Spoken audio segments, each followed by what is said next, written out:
ఓం భూర్భువస్వః తత్సవితుర్వరేణ్యం భర్గో దేవస్య ధీమహి ధియో యో నః ప్రచోదయాత్. ఓం అసతో మా సద్గమయ తమసో మా జ్యోతిర్గమయ మృత్యోర్మా అమృతం గమయ. ఓం సహనావతు సహనౌ భునక్తు సహ వీర్యం కరవావహై తేజస్వినావధీతమస్తు మా విద్విషావహై.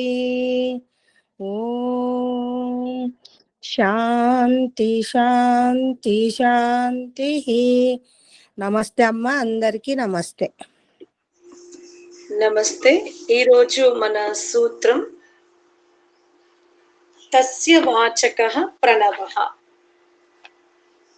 మనందరికీ నామం ఉంది.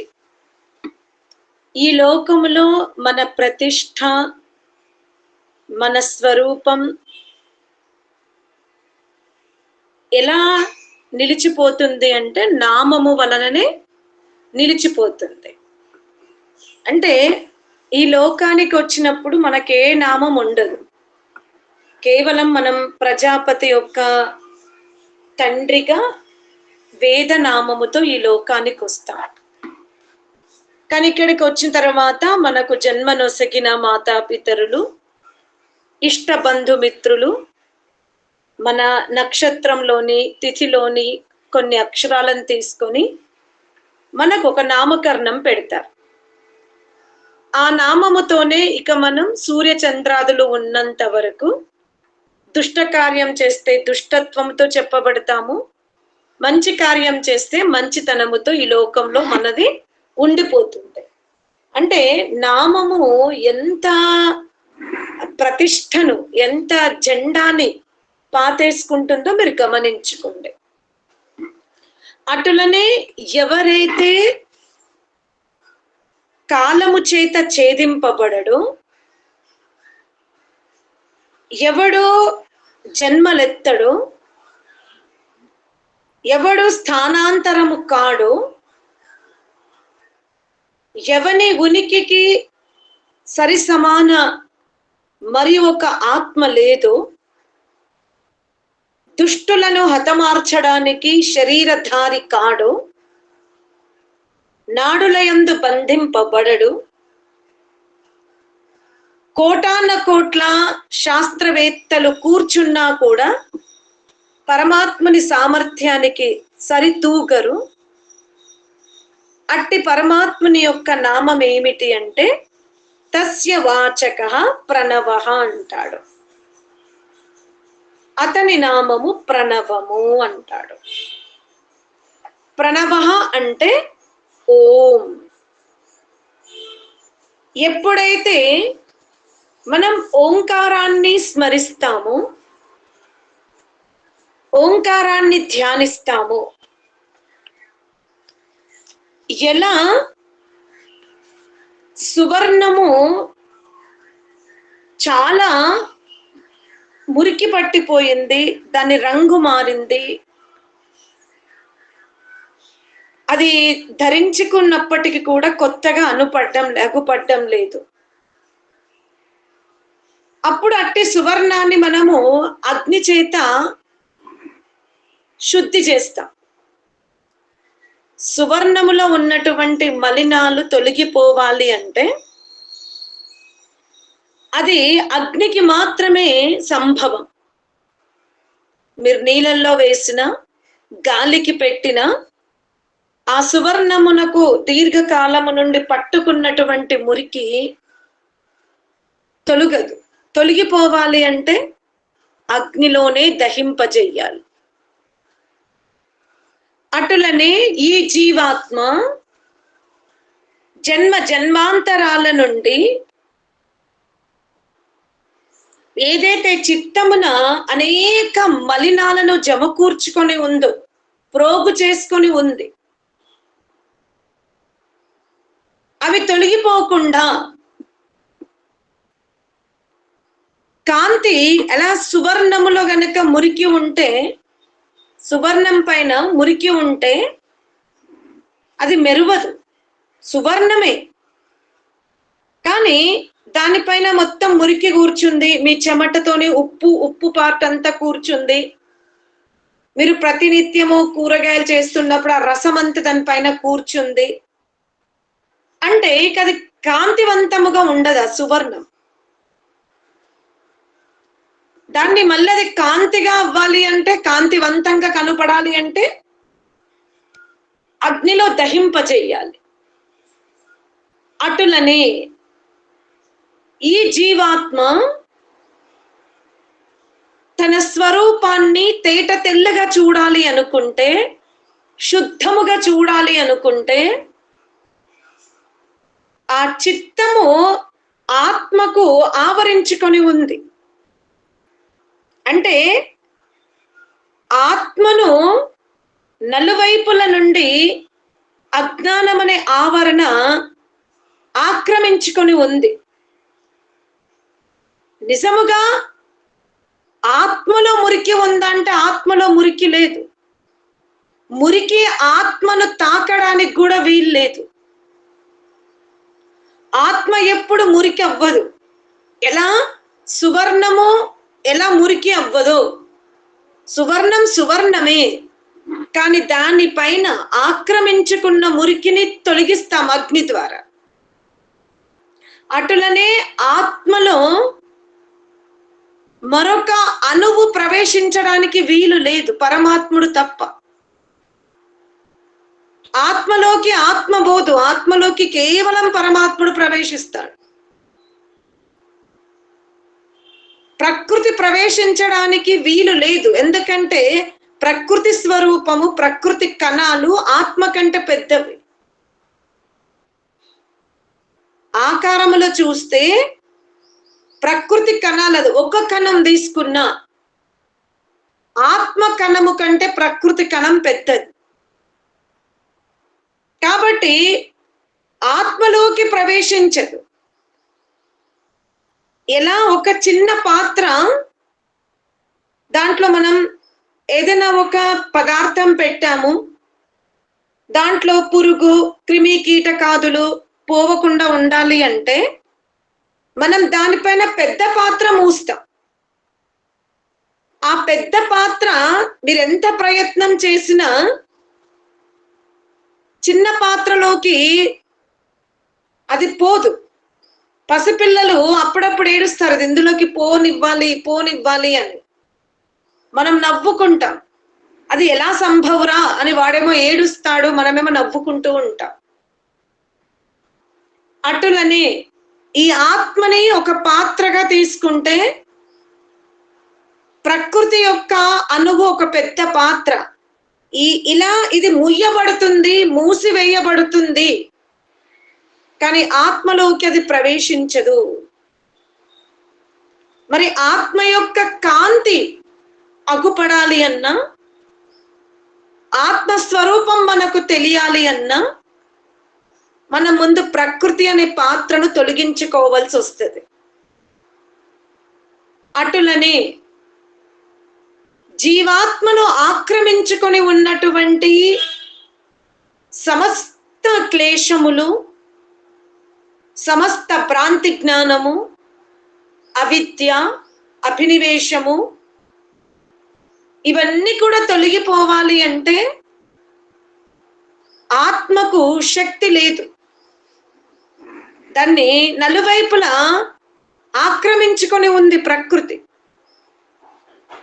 ఒక్క సైడ్ ఆక్రమించుకొని ఉంటే ఆత్మకు కష్టమయ్యేది కాదు. సందు ఇవ్వనంతగా ఆక్రమించుకుంది ఈ అజ్ఞానం. ఆత్మశక్తి రెట్టింపు కావాలి. అప్పుడు ఆత్మ ఎవరి సహాయం తీసుకుంటుంది అంటే, ఏ తత్వమైతే ప్రకృతిలో ప్రవేశించగలుగుతుంది, ఏ తత్వము ఆత్మలో ప్రవేశించగలుగుతుంది, ఏ తత్వమైతే ఇద్దరిని విడదీయగలుగుతుందో ఆ తత్వమే ప్రణవము, పరమాత్మ, ఓంకారము. ఎప్పుడైతే జీవాత్మ ప్లుతస్వరముతో ఓంకారాన్ని ఉచ్చరించుకుంటుందో, పదే పదే ఓం ఓం ఓం అనకూడదు, ధారణ జరగాలి. ఆ ఓంకారాన్ని, ఆ ఓంకారం యొక్క వైబ్రేషన్ ని సమస్త ఇంద్రియాల యందు మనం వ్యాప్తింపజేసుకోవాలి. సామాన్యంగా మనము పోటీలు పెట్టుకుంటాం, ఎవరితో? ఇతరులతో పోటీ పెట్టుకుంటాం. కానీ ఆధ్యాత్మిక మార్గములో నిరంతరము జీవాత్మకు ఇంద్రియాలకు మధ్యలో ప్రతిస్పర్ధ ఉంటుంది, పోటీ ఉంటుంది. అందుకే అంటాడు యుయోధ్యస్మత్. ఈ జీవుడు పరమాత్మునితో అంటాడు, అలాగే పరమాత్ముడు కూడా చెప్తున్నాడు, ఈ మనుష్య రూప దేహేంద్రియాలు ఉన్నవే, బుద్ధి సామర్థ్యం, మానస్సు సామర్థ్యం, చిత్త సామర్థ్యం, అహంకార సామర్థ్యం, ఇంద్రియ సామర్థ్యం సామాన్యమైనది కాదు, అసీమితం వీటి సామర్థ్యం. ఈ శక్తులలో నీవు చిక్కుకుంటావు. వీటి శక్తులు సామాన్యమైనవి కాదు అని పరమాత్ముడే చెప్తున్నాడు. అంతు చిక్కదు ఈ ఇంద్రియ సామర్థ్యము. అయినా జీవుడు అంటాడు, నేను జయించుకునే వస్తాను అంటాడు. అప్పుడు పరమాత్ముడు చెప్తున్నాడు జీవాత్మకి, ఈ ఇంద్రియ సామర్థ్యము అసీమితము, వర్ణించలేము. అయినా నువ్వు ఒక సంకల్పం తీసుకున్నావు, నేను ఇంద్రియాలను ఓడించుకొని వస్తాను అని. ఒకవేళ నీకు ఇంద్రియాలను ఓడించాలనే ప్రయత్నం చేస్తున్న సమయములో నీకు ఏమైనా బలహీనత, అసమర్థత, సహాయం కావాలి అనిపిస్తే తప్పకుండా నేను నీకు సహాయపడతాను అంట. అది నీ సంకల్పం మీద ఆధారపడి ఉంది. నీవు ఈ ఇంద్రియాల ద్వారా భౌతిక సుఖాలను అనుభవిస్తావు అంటే పర్వాలేదు, కానీ ధర్మముతో అనుభవించు. అధర్మముతో, అసత్యముతో, మరొకరికి చెందవలసింది నీ సామర్థ్యం ఎక్కువ ఉంది కదా అని కపటముతో అనుభవించు ప్రకృతిని. సువర్ణాది ధాతువులని ధరించుకో, ఉత్తమ వస్త్రాలను ధరించు, అగ్ని, జలముతో, విద్యుత్తు ఈ 3 పదార్థాలని ఉపయోగించి వేగవంతమైన వాహన నిర్మాణాలు చేసుకో, దూర దేశాలకి వెళ్ళు. కానీ ఎక్కడికి వెళ్ళినా, ఏమి చేసినా ధర్మాన్ని వదిలిపెట్టకు, అదొక్కటి చాలంటాడు. కానీ ఒక జీవాత్మ అంటుంది, ధర్మాచరణ చేస్తే సరే, ధర్మము అధర్మము, పుణ్యము పాపము, శుభము అశుభము ఇవి హెచ్చు తగ్గులుంటే నీవు క్రిమి కీటకాది యోని నుండి మానవ జన్మ వరకు లాగుతున్నావు మమ్మల్ని, కేవలం శుభ అశుభ స్థితులని బట్టి. నీ ఉపదేశానికి నేను కేవలం ధర్మాచరణ చేసిన, సత్యాచరణ చేసిన,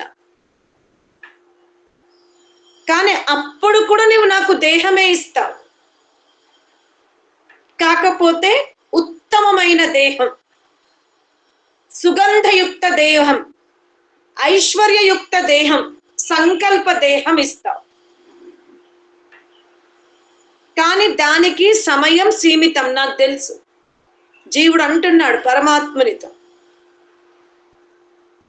నేను ఎంత ధర్మాచరణ చేసినా, సత్యాచరణ చేసినా, శిష్టాచారముతో ఉన్నా, ఎంత కట్టుదిట్లతో ఉన్నా నాకు మృత్యువు తప్పదు. నాకు మృత్యురాహిత్యం కావాలి, నాకు మృత్యువు లేని చోటుకు పంపించు అంటాడు ఈ జీవుడు.